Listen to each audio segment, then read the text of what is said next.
السلام عليكم ورحمة الله وبركاته. إن الحمد لله نحمده ونستعينه ونستغفره ونعوذ بالله من شرور أنفسنا ومن سيئات أعمالنا. من يهده الله فلا مضل له ومن يضلل فلا هادي له. وأشهد أن لا إله إلا الله وحده لا شريك له وأشهد أن محمدا عبده ورسوله صلى الله تعالى عليه وعلى آله وصحبه وسلم تسليما كثيرا. يا أيها الذين آمنوا اتقوا الله حق تقاته ولا تموتن إلا وأنتم مسلمون. يا أيها الناس اتقوا ربكم الذي خلقكم من نفس واحدة وخلق منها زوجها وبث منهما رجالا كثيرا ونساء واتقوا الله الذي تساءلون به والأرحام إن الله كان عليكم رقيبا. يا أيها الذين آمنوا اتقوا الله وقولوا قولا سديدا يصلح لكم أعمالكم ويغفر لكم ذنوبكم ومن يطع الله ورسوله فقد فاز فوزا عظيما. أما بعد فإن خير الحديث كتاب الله وخير الهدي هدي محمد صلى الله عليه وسلم وشر الأمور محدثاتها وكل محدثة بدعة وكل بدعة ضلالة وكل ضلالة في النار. أعوذ بالله من الشيطان الرجيم.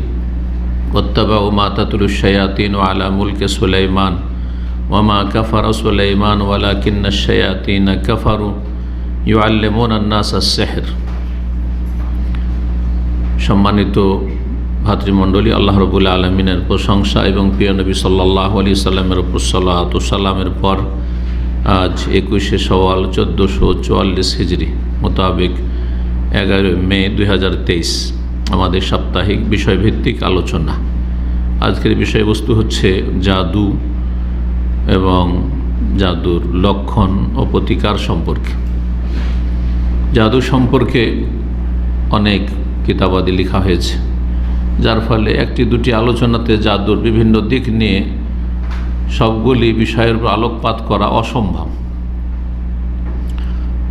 এই জন্য আজকে জাদু সম্পর্কে শুধু দুটো বিষয় নিয়ে আলোচনা করব। তা হচ্ছে জাদুর লক্ষণ, কেমন করে বুঝবেন যে এ জাদুঘর আপনার সাথে যে কথা বলছে কবিরাজ বলে, দোয়া তাবিজ বলে। কারণ আমাদের দেশে কিন্তু ধর্মীয় পোশাক পরেই ধোকা দিচ্ছে। দোয়া তাবিজের নামে কিন্তু জাদু, যেটার নাম দোয়া তাবিজ সেটা হচ্ছে জাদু, কিন্তু সেটা দোয়াও না আর তাবিজও না। যদিও তাবিজও শিরক, কিন্তু তাবিজও না, সেটা হচ্ছে স্পষ্ট কুফর, শিরক। জাদুকে বাঙালি মানুষরা দোয়া তাবিজ বলে। আমার অমুককে দোয়া তাবিজ করেছে, তার মানে জাদু করেছে। জাদুর যেন প্রতিশব্দ হয়ে গেছে এই দোয়া তাবিজ। এটা বড়ই প্রতারণা, কিন্তু বড়ই ধোঁকাবাজি করেছে। তো এই জাদুর কিছু লক্ষণ রয়েছে, জাদুকরের লক্ষণ রয়েছে। বিশেষ করে জাদুকরের লক্ষণ, আপনি যার সাথে কথা বলছেন বা যে আপনাকে কিছু কথা বলছে চিকিৎসার কথা, সে জাদুকর। এইরকমই শুধু চিকিৎসার কথা নয়, অধিকাংশ পীরেরা রয়েছে, এরা কিন্তু সেহের জাদুর সাথে জড়িত। এরা অসাধারণ অলৌকিক কিছু দেখায় কেরামতির দোহাই দিয়ে। এটা একটা বড় প্রতারণা। এইভাবে তারা ভক্তদেরকে, মুরিদদেরকে জালে ফাঁসায় আর জাহান্নামের দিকে নিয়ে যাচ্ছে। তারা জাহান্নামে যাবে এবং জাহান্নামের দিকে নিয়ে যাচ্ছে। এজন্য সতর্ক, সাবধান। জি, পীর নামের বেদাতি যত রকমের হোক না কেন, কোনো ভাগ নেই এখানে। হক্কানি পীর আর ভণ্ড পীরের ভাগ, এটাও মন গড়া ভাগ। জি, তো এরা অধিকাংশই কিন্তু জাদুকর। আর যদি জাদুকর নাও হয় তাহলে সুফি ইজম পীর মুরিদি হচ্ছে বেদাত কমপক্ষে। এই জন্য পীর মুরিদি সম্পর্কে আলোচনায় আমি বলেছি, পীর মুরিদি শুরু হয় বেদাত দিয়ে আর সমাপ্ত হয় শিরক কুফরি করে, শিরক কুফরি দিয়ে। এই পীর মুরিদির শেষ পরিণামই হচ্ছে এই কবর মাজার পূজা। পীর ছাড়া, সুফি ছাড়া এমন কোনো সত্যি আল্লাহর নেক বান্দা আর তাদের কবর পাকা করে পূজা হচ্ছে, এটা খুবই কম। অধিকাংশ যে সব পাকা কবর রয়েছে আর সেসব সম্পর্কে অতিভক্তি দেখানো হচ্ছে, বরং শিরক কুফরি করা হচ্ছে, আল্লাহ ছাড়া অন্যকে সেজদা করা হচ্ছে, সেগুলি সবগুলি প্রায় সুফি। ইল্লা মাশাআল্লাহ কিছু ব্যতিক্রম ভালো মানুষদের যুগের আবর্তন বিবর্তনে তাদের কবরকে পাকা করে হয়তো পূজা হয়েছে কখনো কখনো, সেটা খুবই কম। যাই হোক, আসল বিষয় জাদুর লক্ষণ বা জাদুকরের লক্ষণ এবং জাদু থেকে আত্মরক্ষার উপায়। জাদুতে আক্রান্ত হওয়ার আগেই আপনাকে আমাকে প্রতিরক্ষার ব্যবস্থা করতে হবে। এই বিষয়টি বিশেষ করে আজকে আলোচনা করব, কারণ ওতে দুটো দিক রয়েছে। একটা হচ্ছে অগ্রিম প্রতিরক্ষার ব্যবস্থা করা, যাতে জাদুতে আমি আক্রান্ত না হই। এটা বেশি গুরুত্বপূর্ণ। জাদুতে আক্রান্ত হওয়ার পরে, জাদুগ্রস্ত হওয়ার পরে তারপরে তার চিকিৎসা চাইতে, কারণ জাদুগ্রস্ত হওয়ার পরে চিকিৎসা বড়ই জটিল, আর সে আলোচনা একটা লম্বা আলোচনা রয়েছে। সুতরাং দ্বিতীয় যে বিষয়টি জাদুর চিকিৎসা, সেটা হয়তো আজকে আমরা সেখানে পৌঁছিতে পারবো না, কারণ আজকাল এসা পরে সময় খুব আমাদের কাছে অল্প থাকছে। জাদু সম্পর্কে কোরআনে কারিমে বিভিন্ন জায়গায় বিভিন্নভাবে আয়াত এসেছে। মূসা আলাইহিস সালামের জামানা এমন একটা জামানা ছিল, যেই জামানায় জাদুবিদ্যা এবং জাদুঘররা সবচাইতে বেশি মানব জাতির ইতিহাসে, যা আম্বিয়া রসুলগণের ইতিহাসে কোরআনে পাওয়া যায়, সবচাইতে বেশি তারা পণ্ডিত পারদর্শী ছিল এই কুফরি সাবজেক্টে। মূসা আলাইহিস সালাম আমল হচ্ছে ফেরাউনের জামানা। তো এই জন্য ফেরাউন মূসা আলাইহিস সালামকে যে পরাজিত করতে চেয়েছিল, হারাতে চেয়েছিল, তা হচ্ছে জাদুর মাধ্যমে। জাদুঘরদের নিয়ে এসে মোকাবেলা, কম্পিটিশন, প্রতিযোগিতা করিয়েছিল। কিন্তু আল্লাহ রাব্বুল আলামিনের মুজিজার সামনে কি আর জাদু টিকতে পারে? অসম্ভব। কিন্তু ফেরাউন হতভাগা, সে মনে করেছিল যে মূসা আলাইহিস সালামের জাদুকে আমার জাদুঘররা কি করে দেবে? হারিয়ে দেবে। তো এই যে শুরু হয় বনি ইসরায়েলদের যুগে, সেই যুগটা ছিল জাদুর যুগ। আর তার মধ্যে দাউদ সুলেমান আলাইহিস সালামের যুগ। তো সুলেমান আলাইহিস সালাম সম্পর্কে আমাদের সমাজে কিন্তু ভ্রান্ত কথা রয়েছে যে সুলেমান আলাইহিস সালামের রাজত্ব কায়েম ছিল কিসের বলে? জাদুর বলে, বা একটা আংটির বলে। সেটাও জাদু। আর এই জন্য অনেকে ধোকা দেয়, আর ধোকা দিয়ে আংটি বিক্রি করে দামি দামি। হ্যাঁ, অনেক মূল্য দিয়ে আংটি কিনে, যে আংটিতে আমার অনেক কিছু কি হবে? উপকার হবে। এগুলিও শিরকি আকীদা, সমস্ত শিরকি কুফরি আকীদা। ইসলাম সম্পর্কে জ্ঞান না থাকার কারণে, তাওহীদ সম্পর্কে জ্ঞান না থাকার কারণে অধিকাংশ মুসলিমরা বিভিন্ন রকমের শিরক কুফরিতে জড়িয়ে আছে। সূরা বাকারার 102 নম্বর আয়াতে এই জাদু বা জাদুঘর সম্পর্কে আল্লাহ রাব্বুল আলামিন ইরশাদ করেছেন, ওয়াত্তাবাউ মা তাতলু শায়াতিন আলা মুলকি সুলাইমান। তারা অনুসরণ করেছিল যা সুলাইমান আলাইহিস সালামের রাজত্ব আমলে শয়তানরা পাঠ করত। শয়তানরা যা পাঠ করত সেসবের তারা অনুসরণ করেছিল। ওমা কাফারা সুলাইমান আলাইহিস সালাম কুফরি করেননি, ওয়ালাকিন্না শায়াতিনা কাফারু, তবে শয়তান কুফরি করেছিল। কেন? যে ইউআল্লিমুন আন-নাসা সিহর, তারা জাদুবিদ্যা শিখাতো, জাদুবিদ্যা শিখাতো। তাহলে শয়তানরা জাদুবিদ্যা জানতো, জিন শয়তান জাদুবিদ্যা জানে, এবং জিন শয়তান মানুষকে জাদু শিখাতো, জাদুবিদ্যা শিখাতো। এই জন্য জাদু জিনের ব্যবহার ছাড়া হয় না। এখানে আর একটা চোরা রাস্তা দিয়ে জাদুকররা আমাদের সমাজের মুসলিমদেরকে বিভ্রান্ত করেছে যে তারা জাদুকর না, তারা জিন বশে করে। এটাই হচ্ছে জাদু। জাদু এইভাবে হক এবং বাতিলকে একাকার করে দিয়ে দ্বীন ইসলামের জ্ঞান না থাকার কারণে অধিকাংশ মানুষকে বিভ্রান্ত করে ফেলছে। শয়তানরা যেহেতু জাদুবিদ্যা জানতো, আর সেসবের ওইসব লোকেরা, ওই যুগের লোকেরা অনুসরণ করত। আল্লাহ বলছেন যে সুলাইমান আলাইহিস সালাম না জাদুবিদ্যা চর্চা করতেন, না তিনি জাদুবিদ্যায় বিশ্বাসী ছিলেন। সুতরাং সুলাইমান আলাইহিস সালাম কাফের নন, কুফরি করেননি। ওয়ালাকিন্না শায়াতিনা কাফার, তবে শয়তানরা কাফের। কেন শয়তানরা কাফের? ওর কারণ সম্পর্কে আল্লাহ বলছে ইউআল্লিমুন আন-নাসা সিহর, যেহেতু শয়তানরা মানুষকে কি করত? সেহের, জাদু শিখাত, জাদু শিখাত। এখান থেকে স্পষ্ট বোঝা যায় জাদুবিদ্যা হচ্ছে কুফরি বিদ্যা। আর যারা জাদুবিদ্যা শেখায়, প্রয়োগ করে, কাউকে জাদু করে, সরাসরি জাদু করে, অথবা জাদু করাতে বলে যে আমি টাকা পয়সা দেবো, আপনি একটু দোয়া তাবিজ করে দেন, এটা বাঙালি সমাজে অনেক বেশি রয়েছে। আর পুরুষদের চাইতে মহিলাদের মধ্যে বেশি রয়েছে। আর স্ত্রী স্বামীকে পর্যন্ত জাদু করে এই দোয়া তাবিজের নামে।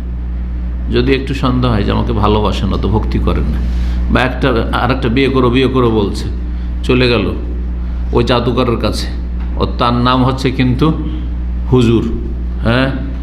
হুজুর দোয়া তাবিজ করে দিবে, কিন্তু হুজুর না, হচ্ছে জাদুকর, সাহের। আর জাদুকর হচ্ছে কাফের, কিন্তু ইসলামের পোশাক পরে আছে। এগুলি আপনারা ভালো করে জানছেন। আর এখানে কত লোককে দেখলাম এই দীর্ঘ সময়, সুবহানাল্লাহ, জাদু করেছে কখনো স্ত্রীতে, কখনো শাশুড়িতে, এমন কি মা বাবা ছেলেকে জাদু করছে।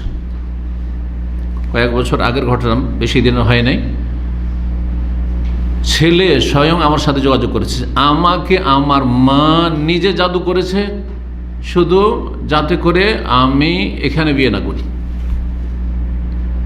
এটা ভালো পরিবার, বিয়ে করতেছে দিনদার পরিবার, এখানে না বিয়ে করি সেজন্য।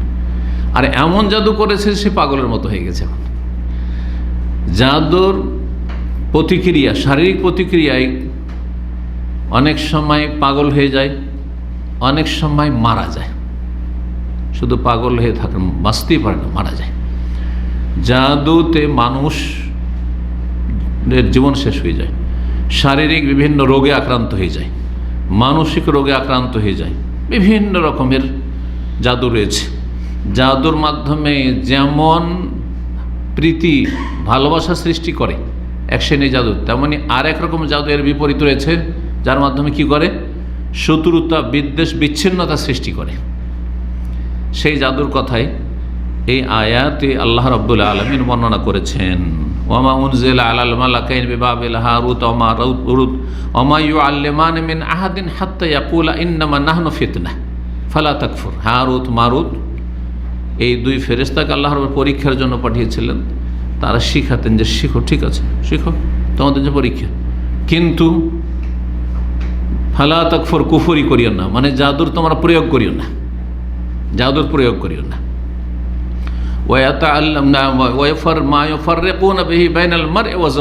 তারপর আল্লাহ বলছেন ইন্নামা নাহনু ফিতনাতু ফালা তাকফুর ফায়াতাআল্লামুনা মিনহুমা মা ইউফাররিকুনা বিহি বাইনাল মারই ওয়া যাওজিহি। এই হারুত মারুত আলাইহিস সালামের কাছে তারা মানুষের রূপ ধরে এসেছিল। ফেরেশতা কিন্তু মানুষের রূপ ধরে মানুষের সাথে মিশে গেছে, মানুষরা জানছে না যে এরা ফেরেশতা। ফায়াতাআল্লামুনা মিনহুমা, তাদের থেকে লোকেরা ওই জামানার শিখতো জাদু, এমন জাদু শিখতো, মা ইউফাররিকুনা বিহি, যা দিয়ে তারা বিচ্ছিন্নতা সৃষ্টি করতো, বাইনাল মারই ওয়া যাওজিহি, স্বামী স্ত্রীর মাঝে, স্বামী স্ত্রীর মাঝে মধুর সম্পর্ক। কল্পনা করতে পারে না যে এই রকম স্ত্রী থেকে আমি বিচ্ছিন্ন হতে পারি, জাদুতে বিচ্ছিন্ন করে দিল মুহূর্তের ভিতরে। আবার এর বিপরীত। আর এই জাদুগুলি ব্যাপক আকার ধারণ করে আছে আমাদের বাংলার সমাজে। সুতরাং এই জাদু সম্পর্কে আমাদের জানা অত্যন্ত জরুরি। জাদু হচ্ছে কুফরি বিদ্যা। সুতরাং এই বিদ্যা সম্পর্কে বিস্তারিত ইনশাআল্লাহ তাআলা জাদুর বিধান আগামী ইনশাআল্লাহ পর্বে আলোচনা করব। আজকে সে আলোচনা নাই। সুতরাং এখানে আমি আসল বিষয়ের দিকে ফিরে আসি। তবে আর একটি হাদিস শোনায় আপনাদেরকে। আবু হুরায়রা রাদিয়াল্লাহু তাআলা আনহু থেকে বর্ণিত, জাদু হচ্ছে এমন কাবিরা গুনাহ যা ঈমান ভঙ্গকারী। যখন কুফর, তাহলে এতে ঈমান ভঙ্গ হয়ে যায়। এজন্য জাদু, সেহের আর শিরক আর কুফরি, এতে কোনো পার্থক্য নেই। নবী সাল্লাল্লাহু আলাইহি ওয়াসাল্লাম 7টি ধ্বংসাত্মক গুনহার কথা বলেছেন। একটি হাদিসে সহিহ বুখারী মুসলিমে রয়েছে। সেই হাদিস আবু হুরায়রা রাদিয়াল্লাহু তাআলা বর্ণিত। তিনি বলছেন, ইজতানিবুস সাবআল মুবিকাত, তোমরা 7টি ধ্বংসাত্মক গুনাহ থেকে বেঁচে থাকো, 7টি ধ্বংসাত্মক গুনাহ থেকে বেঁচে থাকো। কালু ইয়া রাসূলুল্লাহ, সাহাবীরা বলেন হে আল্লাহর রাসূল, ওমা হুন্না, সেই 7টি ধ্বংসাত্মক গুনাহ কি? ধ্বংসাত্মক কোন দিক থেকে? যেই গুনাহগুলি মানুষের পরকালকে ধ্বংস করে দেবে, পরকালকে ধ্বংস করে দেবে। এক, যেই গুনাহগুলি মানুষের ঈমানকে ধ্বংস করে দেবে, মানুষের ইসলামকে ধ্বংস করে দেবে, মানুষের দিনদারি ধার্মিকতাকে ধ্বংস করে দেবে। তা দুনিয়ায় দিনদারি ধ্বংস, ধার্মিকতা ধ্বংস, আর যার ফলে পরকাল ধ্বংস, পরকালে জাহান্নামে যেতে হবে। সেটা স্থায়ী হোক অথবা অস্থায়ী হোক। কিছু কিছু ধ্বংসাত্মক গুনাহ রয়েছে যেগুলিতে স্থায়ীভাবে ধ্বংস, তার মানে কোনোদিন জাহান্নাম থেকে উঠবে না, চিরস্থায়ী জাহান্নামী। আর কিছু কিছু ধ্বংসাত্মক গুনাহ আছে যেগুলিতে দীর্ঘকাল থাকতে হবে, হাজার হাজার কোটি কোটি বছর, আল্লাহ ভালো জানেন। আর সেই জন্যই সেগুলি ধ্বংসাত্মক গুনাহ। তাহলে ধ্বংসাত্মক গুনাহগুলি সবগুলি কাবিরা গুনাহ। 7টি ধ্বংসাত্মক গুনাহর কথা এই হাদিসে বর্ণনা করা হয়েছে। কাবিরা গুনাহর সংখ্যা 70-এর অধিক। এই 70-এর মধ্যে এই 7টি সবচেয়ে বড় গুনাহ, সবচেয়ে বড় গুনাহ। নবী সাল্লাল্লাহু আলাইহি ওয়াসাল্লাম বললেন উত্তরে, সাহাবীরা যখন জিজ্ঞেস করলেন যে সেই গুনাহগুলি কি 7টি ধ্বংসাত্মক গুনাহ, কাল আশিরকু বিল্লাহ, আল্লাহর সাথে শিরিক করা, আল্লাহ ছাড়া অন্যকে সেজদা করা। সুতরাং কেউ মাজারে সেজদা করছে, কেউ প্রতিমাকে সেজদা করছে। আমাদের সমাজের মুসলিম সমাজ যদি হিন্দু বা অন্য কোনো জাতি বিজাতি কাফের মূর্তিকে সেজদা করে, অথবা কোনো মুসলিম গিয়ে মূর্তিকে সেজদা করে, তাহলে বলবে যে এটা শিরিক করলো। কিন্তু মাজারে সেজদা করলে না, না ওটা তো ধর্ম, ঠিক না? আর যদি এটা পরীক্ষা করতে হয় তো দেখেন, আপনার গ্রামের আশেপাশে একটা মাজার আছে, আপনার এলাকাবাসী এক হয়ে যান, দেখেন এক হওয়া সম্ভব কিনা, যে মাজারটাকে ভেঙে ফেলব, এটা অসম্ভব, এটা অসম্ভব। আর যদি এক হয়ে যান, হয়তো এলাকার কিছু লোক এক হয়ে গেলে মাশাআল্লাহ তাওহীদবাদী, তাহলে অন্য এলাকা থেকে এসে আপনাদের বিরুদ্ধে তাগুতের খেদমতে, শয়তানের খেদমতে জিহাদের ঘোষণা করবে। ইউকাতিলুন ফি সাবিলিত তাগুত, শয়তানের পক্ষ হয়ে আপনাদের বিরুদ্ধে জিহাদের ঘোষণা করবে, সশস্ত্র লড়াইয়ের ঘোষণা করবে। জি, এত সহজ নয়। তাহলে দেখেন অপরাধ দুটোই একই রকম। সে আপনি দাঁড় করে পূজা করেন মূর্তির, অথবা শুয়ে দিয়ে পূজা করেন কবরের, দুটি অপরাধ। একটি করছে তখন তাকে বলছেন বিজাতি, মালাউন বলছেন, বাঙালিদের ভাষা মালাউন বলছেন, তাই না? আর আরেকটি নিজেরাই করছেন, অথচ আপনি ওই রকমই মালাউন। মালাউন মানে অভিশপ্ত, ওই রকমই অভিশপ্ত। কাফের উপরে আল্লাহ লানত, মুশরিকের উপরে আল্লাহ লানত, স্থায়ী লানত, যতক্ষণ সে ফিরে না আসবে ইসলামের গণ্ডিতে। তো আশিরকু বিল্লাহ, আল্লাহর সাথে শিরিক, সেটা আল্লাহর সাথে শিরিক হোক, নাস্তিকতা হোক, আল্লাহ নাই অথবা বহু আল্লাহ আছে, অথবা আল্লাহ বড় আর বাকি অনেক অলি আউলিয়া আছে। যেমন একজন রাষ্ট্রপতি, প্রধানমন্ত্রীর অনেক সংসদ সদস্য থাকে, মন্ত্রী থাকে, তাদের বিভিন্ন ডিপার্টমেন্ট ভাগ আছে। ওই রকমই খাজা বাবাকে কিছু ডিপার্টমেন্ট দেওয়া হয়েছে, শাহজালালকে কিছু দেওয়া হয়েছে, শাহপুরানকে কিছু দেওয়া হয়েছে, বায়েজিদ বোস্তামিকে কিছু দেওয়া হয়েছে, এইভাবে ভাগ করে দেওয়া হয়েছে। একই রকমের অপরাধ, কোনো পার্থক্য নেই, কোনো পার্থক্য নেই। আল্লাহর বিধানের কোনো একটি স্পষ্ট বিধানকে অস্বীকার করা, সেটা ওই রকমই। তাহলে শিরক বিল্লাহর মধ্যে আশিরক বিল্লাহ, কুফর বিল্লাহ, আকিদার মুনাফিকি, বিশ্বাস নেই, শুধু বাহ্যিক ইসলাম কিন্তু অন্তরে আল্লাহ পরকালে বিশ্বাস নেই, বা ইসলামের বিধিবিধানে বিশ্বাস নেই, মুনাফিক। তাহলে বড় মুনাফিক, বড় কাফের, বড় মুশরিক। আর এর সাথে এর সমতুল্য অপরাধ, একই রকম অপরাধী হচ্ছে জাদুকর। এই জন্য 2 নম্বরে ধ্বংসাত্মক গুনাহ হচ্ছে ওয়াসসিহর, জাদু। কারণ জাদু করলে ইসলামের গণ্ডি থেকে বেরিয়ে যায়। যেমন আল্লাহ ছাড়া অন্যকে সেজদা করলে, আল্লাহ ছাড়া অন্যের কাছে ফরিয়াদ করলে, দোয়া করলে যে বাবা গো আমাকে ছেলে দাও, বাবা গো আমার রোগ ভালো করো, এ তো ইসলাম শেষ হয়ে যায়। যেমন আল্লাহ নেই বললে ইসলাম শেষ হয়ে যায়।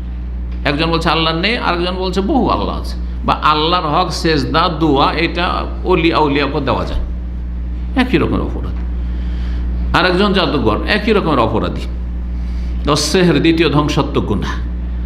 তৃতীয় ধ্বংসাত্মক গুনাহ কাতলুন নাফসিল্লাতি হারামাল্লাহু ইল্লা বিল হক, এমন কোন মানুষকে হত্যা করা যাকে হত্যা করা আল্লাহ হারাম করেছেন, আল্লাহ হারাম করেছেন, সুতরাং হারাম।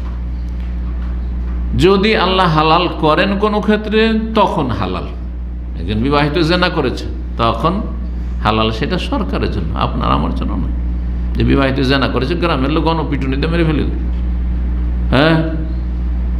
কেউ প্রেম করতে এসছে কারো মেয়ের সাথে, ধরো গ্রামবাসী ধরে গণপিটুনিতে মেরে ফেলে দাও, হারাম, এটা কবিরা গুনাহ, আপনারা খুনি। সে যদি জেনা করে সে জেনাকারী, আর আপনারা গ্রামবাসী আপনারা খুনি। জি, আর খুনের গুনাহ জেনার চাইতে বড়। তো যেই ব্যক্তিকে বা যেই মানুষকে আল্লাহ খুন করা হারাম করেছেন তাকে খুন করা শিরক কুফরির পরে এবং সেহর জাদুর পরে, এগুলি ঈমান ভঙ্গকারী বিষয়, যাতে স্থায়ী জাহান্নামী, স্থায়ী মালাউন, অভিশপ্ত। আর তারপরে লানতের কাজ হচ্ছে কোনো মানুষকে অন্যায়ভাবে হত্যা করা। কয়টি হলো? 3টি হলো। 4 নম্বর ওয়াকুল রিবা, সুদ খাওয়া। সুদ খাওয়া ধ্বংসাত্মক গুনাহ। সুদ খেলে পরকাল ধ্বংস হয়, পরিবার ধ্বংস হয়, ধন সম্পদ ধ্বংস হয়। সামনে হয়তো বাহ্যিক অনেক টাকা বেড়ে গেল, কিন্তু এই টাকা পয়সায় কোনো বরকত নাই। ইয়ামহাকুল্লাহ রিবা, আল্লাহ বলছেন সুদকে আল্লাহ নিশ্চিহ্ন করে দেন, সুদে কোনো বরকত থাকে না। এই জন্য সুদখোরদের জীবনে কোনো শান্তি নেই, কোনো শান্তি নেই। জালেমেরা মানুষের রক্ত চুষে। সুদী প্রতিষ্ঠান ওই রকম, সুদী প্রতিষ্ঠানের সাথে যারা যোগ সম্পর্ক রাখে, সুদী প্রতিষ্ঠানে যারা পৃষ্ঠপোষক, সবাই সেই লান। এই জন্য লান আল্লাহ আকের বা অমুকেলাহু আকাতেবাহু শাহিদাহি, সুদের সাথে সংশ্লিষ্ট যত মানুষ রয়েছে সবার উপর লানত রয়েছে, নবী কারীম সাল্লাল্লাহু আলাইহি ওয়াসাল্লাম রয়েছে।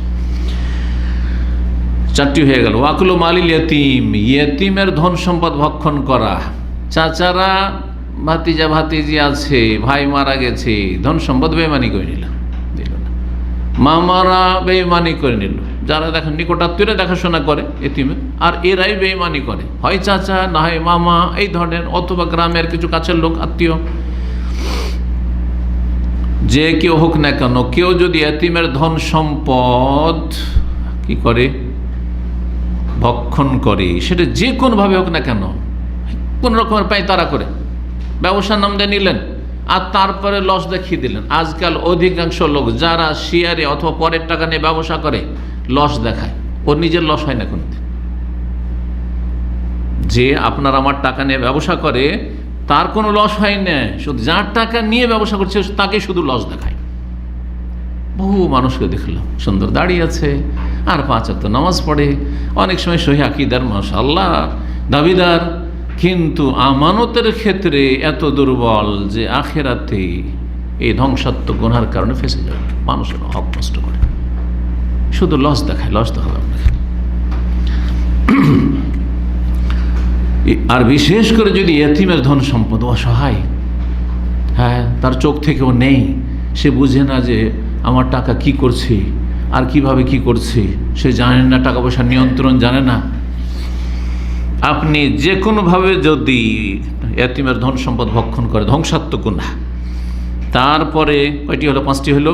6 নম্বর তাওয়াল্লি ইয়াউমাজ জাহফ, রণক্ষেত্র থেকে আল্লাহর রাস্তায় যদি জিহাদ হয় তাহলে সেখান থেকে পালায়ন করা হচ্ছে ধ্বংসাত্মক গুনাহ। এই জন্য নবী সাল্লাল্লাহু আলাইহি ওয়াসাল্লাম বলেছেন যে কাফেরের সাথে মুখোমুখি হোক, লড়াই হোক, কখনো চাইবে না। আমরা শান্তিতে থাক, তোরা দূরে থাক, তোদের অনিষ্ট থেকে দূরে থাকি, ইসলামের দাওয়াত দিতে থাকেন, ইসলামের দাওয়াত দিতে থাকেন। কিন্তু যখন প্রয়োজন হয়ে যাবে, জরুরি হয়ে যাবে, আর শাসকের নির্দেশ হয়েছে জিহাদের জন্য শর্ত, আর নেমে গেছেন, মাঠে নেমে গেছেন, তারপরে পালিয়ে যাবেন, তো যারা টিকে থাকবে তারাও টিকতে পারবে না, মনোবল শেষ হয়ে যাবে মানুষের। যারা হিম্মত করেছিল তারাও হিম্মত হারিয়ে দেবে, যার ফলে বড় কাবিরা গুনাহ, ধ্বংসাত্মক গুনাহ হচ্ছে জিহাদ ফি সাবিলিল্লাহর ময়দান থেকে পালিয়ে আসা। ওয়াকাযফিল মুহসিনাতিল মুমিনাতিল গাফিলাত, সতী সাধ্বী নারীর ওপর কেউ যদি মিথ্যা অপবাদ দেয়, ব্যভিচার, অমুক অমুকের সাথে দেখেছি, অমুক অমুকের সাথে এই দেখেছি, অমুক অমুকের সাথে প্রেম করে, খুব সহজ ভাষায় একটু সন্দেহ হইলেই হইল, শুধু নেগেটিভ চিন্তা। কিছু লোকের আছে এমন অ্যালার্জি আছে, যদি দেখে যে একটা মেয়ের সাথে কথা বলেছে, কথা বললে না না এই গোলমাল আছে, আপনাকে এই দায়িত্ব দিয়েছে, রব ওর হিসাব দেবে। যতক্ষণ পর্যন্ত হাতে নাতে 4 জন সাক্ষীর সাথে ধরা না পড়ছে ততক্ষণ পর্যন্ত কারো সম্পর্কে মুখ খোলার কোনো অধিকার নেই।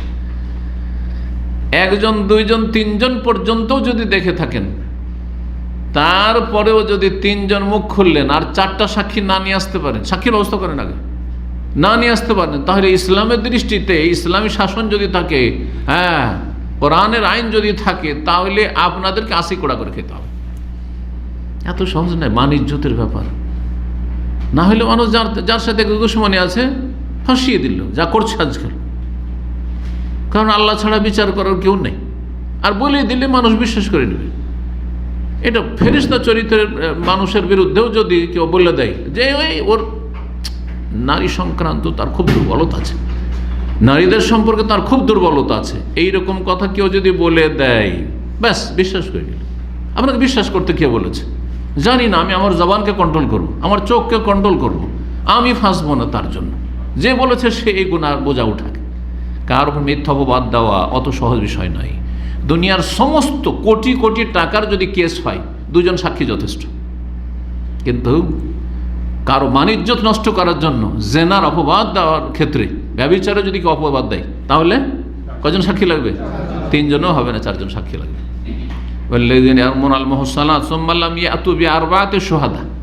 আল্লাহ বলছেন 4 জন সাক্ষী লাগবে। কেন? যাতে করে আপনার ইজ্জত কেউ নষ্ট না করতে পারে। হ্যাঁ, দুনিয়ার কোনো স্বার্থে আমার ইজ্জত কেউ নষ্ট না করতে পারে। সবার ইজ্জত আপন আপন জায়গায়, যে কেউ হোক না কেন, যে কোনো স্তরের লোক হোক না কেন। আল্লাহ রাব্বুল আলামিন যেন আমাদের সকলের সমস্ত অনিষ্ট থেকে হেফাজত করেন। পুরুষদের মিথ্যা অপবাদ দিলেও তো কাবিরা গুনাহ, ধ্বংসাত্মক গুনাহ, কিন্তু মহিলার কথা, সতী সাথী নারীর কথা কেন বলা হলো? কারণ পুরুষকে অপবাদ দিলে রিয়াকশনের সম্ভাবনা আছে। একটা যুবক মানুষকে আপনি মিথ্যা অপবাদ দেবেন, আর সে আসলে সেই অপরাধের সাথে, ব্যভিচারের সাথে জড়িত না, আপনাকে ছেড়ে দেবে? হ্যাঁ, আপনাকে মেরে দিতে পারে, প্রতিশোধ নিয়ে নিতে পারে। কিন্তু একজন মহিলা কান্নাকাটি করা ছাড়া তার কোনো উপায় নেই, দুর্বল, অসহায়, মিথ্যা অপবাদ দিলেও কান্না ছাড়া আর কিছুই নেই তার কাছে বুঝি, যার ফলে আরও অধিক সতর্ক করা হয়েছে। নাহলে অপরাধ দুটোই একই রকমের। আর বিশেষ করে যদি মহিলাদের উপর কেউ অপবাদ দেয়, কারো মেয়ের উপর অপরাধ দিলেন, হ্যাঁ ওর বাবার সাথে দুশ্মনী আছে, ওর ভাইয়ের সাথে দুশ্মনী আছে, দিয়ে দিলেন অপবাদ দিয়ে দিলেন আপনি। এত সহজ বিষয় নয়, ধ্বংসাত্মক গুনাহ। যে কথাটা এখানে বলছিলাম, যদিও এটা একটা লম্বা আলোচনা হয়ে গেল, চলে গেলাম পুরো। প্রথম ইচ্ছা ছিল যে না, শুধু সেহেরের বিষয়টি বলো। সেহের, জাদু, জাদু বিদ্যা, জাদু শিখা, জাদু শিখানো, জাদুর প্রয়োগ করা, কাউকে দিয়ে জাদু করানো, সবগুলি হচ্ছে ধ্বংসাত্মক গুনাহ, কুফরি। আল্লাহ হেফাজত করুন। জাদুকরকে চেনবেন কি করে? সময় যেহেতু এগিয়ে চলে, জাদুকরকে চেনার উপায় কি? 7টি লক্ষণ আমি এখানে কালেকশন করেছি। এছাড়াও আরও অনেক লক্ষণ হতে পারে, আরও বেশ কিছু লক্ষণ হতে পারে, কিন্তু এই 7টি লক্ষণ যদি আপনার জানা থাকে, তাহলে বাকি লক্ষণগুলো বুঝে নেবেন যে কেন এরকমটা কেন বলছে বা এরকমটা কেন করছে। তাহলে এটা তো কোরআন হাদিসের নির্দেশনা নয় যে কারো দম করতে হইলে, ঝাড়ফুঁক করতে হইলে এইগুলো করতে হবে বা এই কথা জিজ্ঞাসা করতে হবে, এগুলো তো নেই শরীয়তে। এগুলো কেন? 1 নম্বর হচ্ছে, যখন আপনি কোনো জাদুকরের কাছে যাবেন, কবিরাজ বলে যাচ্ছেন, কবিরের কাছে গেছি, হ্যাঁ, বা হুজুরের কাছে গিয়েছি, অনেকেই জাদু করতে করে নিয়ে আসে বড় বড়, হ্যাঁ, তাদেরকে আলেম মনে করা হয়। এই দাম্মামে এক ভাই, সে জাদুতে আক্রান্ত, তার স্ত্রী এবং তার শাশুড়ি 2 জন মিলে তাকে জাদু করেছে। কি জন্য? যে প্রেম করে বিয়ে করেছিল, আর তারপরে তার শাশুড়ির আশঙ্কা হলো যে আমার মেয়েকে প্রেম করে বিয়ে করেছে, কি জানি রাখে না রাখে, কিছুদিন রেখে যদি আবার ছেড়ে দেয়, তো এমন জাদু করবে যে আমার মেয়ে ছাড়া যেন এক মুহূর্ত থাকতে না পারে। এমন হয় যে এখানে দামামে আসলে পাগল হয়ে যায়, দেশে ছুটি যায়, আবার সুস্থ থাকে। দেশে ছুটি গেলে সুস্থ থাকে। গোপালগঞ্জের লোক 1999 থেকে 2004-5 পর্যন্ত ওরা ছিল 2 ভাই, সুবহানাল্লাহ। ওদেরকে চিকিৎসার ব্যবস্থাও করা হয়েছে এখানে আরবি শেখ দিয়ে। শেষখানে দেখা গেল যে তাবিজ বাঁধা আছে চিকিৎসার জন্য, ওই জাদু থেকে রক্ষার জন্য যে তাবিজ নিয়েছে, সেইটা বড় কওমি দাওরা মাদ্রাসার বড় হুজুরের কাছ থেকে নিয়েছে। আর সেই তাবিজ যখন আমি আরও সৌদি শেখ মিলে ভাঙলাম, সে তাবিজ খুলে দেখি তাতে ইয়া আলী, ইয়া হুসাইন, এই ইয়া হাসান, এইসব লেখা আছে, ইয়া ফাতেমা। এগুলো বড় শিরক না? আল্লাহ ছাড়া অন্যকে ডাকা। তাহলে দেখেন, এক তো জাদুতে আক্রান্ত, তারপরে জাদুর চিকিৎসার জন্য বড় হুজুরের কাছ থেকে যে নিয়ে এসছে তাবিজ, তাতেও বড় শিরক কুফরি। কি অবস্থা! তো শেষ পর্যন্ত থাকতে পারেনি, এখানে চলে যেতে বাধ্য হয়েছে। যখন আপনি যাবেন জাদুকরের কাছে, তখন আপনাকে জিজ্ঞেস করবে যে তোমার মার নাম কি? আরে মায়ের নামের সাথে কি সম্পর্ক? কারো কাছে চিকিৎসার জন্য যাবেন, একটা ডাক্তার, MBBS ডাক্তার কাছে আপনি হসপিটালে যান, মায়ের নাম জিজ্ঞেস করবেন? এটা কি ইউরোপ আমেরিকা যে বাপের খোঁজ নেই, যারও সন্তানের ছড়াছড়ি সেজন্য মায়ের নাম জিজ্ঞাসা?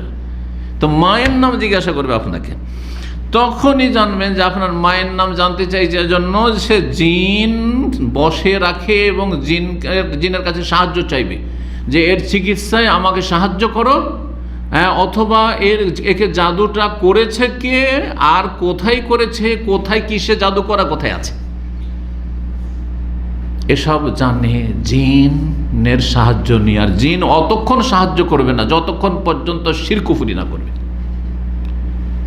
হ্যাঁ, জিনের জন্য, জিনের সান্নিধ্যের জন্য কিছু পেশ করতে হবে, যেমন কোনো মন্দিরে গিয়ে আপনি কলা পেশ করছেন, আর তারপরে আর কিছু তুলসী পাতা বা আরও কিছু দিচ্ছেন, মিষ্টি রসগোল্লা নিয়ে যে রাখছেন, শিরক নয়, কুফরি নয়?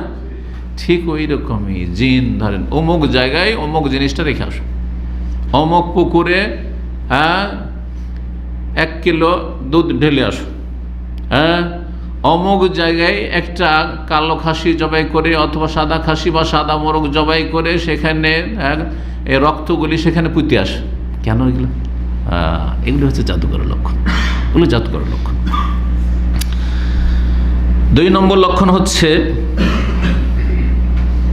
যে আপনাকে বলবে যে আপনি আল্লাহর জিকির আজকাল করতে পারবেন না, বিসমিল্লাহ বলবেন না। তখনই মনে করবেন কেন বিসমিল্লাহ বলতে কেন নিষেধ করছে, লা ইলাহা ইল্লাল্লাহ বলতে কেন নিষেধ করছে, জিকির আজকার করতে, আস্তাগফিরুল্লাহ পড়তে কেন নিষেধ করছে? জি, জানবেন যে জাদুকর, জানবেন যে জাদুকর।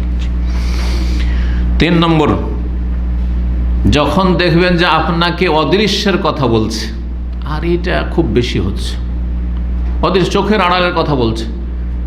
আমাদের কাছে কোনো যদি জাদুতে আক্রান্ত ব্যক্তি আসে, আমরা কিন্তু বলতে পারবো না যে অমুক জায়গায় জাদু করে তোমার চুল অথবা তোমার কাপড় বা তোমার চিরনির ওইগুলো সেখানে পুঁতে রেখেছে, এটা বলতে পারবো না, কারণ গায়েব আল্লাহ ছাড়া কেউ জানে। কোরআন স্পষ্ট, কোরআন কতগুলি আয়াত রয়েছে, আসমান জমিনে আল্লাহ ছাড়া কেউ গায়েব জানে না। কোরআন মিথ্যে না জাদুকর মিথ্যে? তারা মিথ্যুক। জি হ্যাঁ, তারা কি করে, হ্যাঁ তোমাকে জাদু করেছে, তোমার অমুক জাদু করেছে, হয় নাম বলে দিবে, আর নাম না বললে বলে যে তোমার বাড়ির আশেপাশে কেউ আছে, তোমার বাড়ির ভিতরে আছে কেউ জাদু করেছে তোমাকে, আর তোমাকে যেসব জিনিসগুলোতে জাদু করেছে ওগুলো অমুক জায়গায় আছে, যাও দেখো তোমার খাটের তলায় পাবে, অমুক জায়গায় পাবে, আর আসলে পেয়ে যাচ্ছেন। রহস্যটা কি? কোরআন বলছে যে গায়েব আসমান জমিনে কেউ যায় না, আর বলে দিল। আর আসলে আমাকে কিছুদিন আগে এক মহিলা বলছে যে শেখ আমি গেছিলাম, একজন বললো যে কোরআন সুন্নাহর আলোকে চিকিৎসা করে, সেই জন্য গেছিলাম একটু সহি আকীদা বুঝে, আর গিয়েছে তো বলছে যে তোমাকে জাদু করা হয়েছে, আর দেখো যে তো ওখানে কিছু আছে তোমার চুল টুল, সেগুলো তোমার খাটের তলায় অমুক জায়গায় রাখা আছে, আর সে পেয়েছে। তাহলে এটা কি শরীয়তসম্মত চিকিৎসা না জাদুকর? এ কি সত্যি কি হুজুর? না, মোটে হুজুর না, এ শয়তান হুজুর। কথা বোঝা গেছে? জাদুকর হুজুর, সাহের হুজুর। যখন কোন গায়েবের কথা বলবে, গায়েবের মধ্যে আরেকটা আছে, আপনার বাড়ি ঘরের ঠিকানা বলে দেবে, যেতে মাত্র পীরেরা এই কাজটা করে।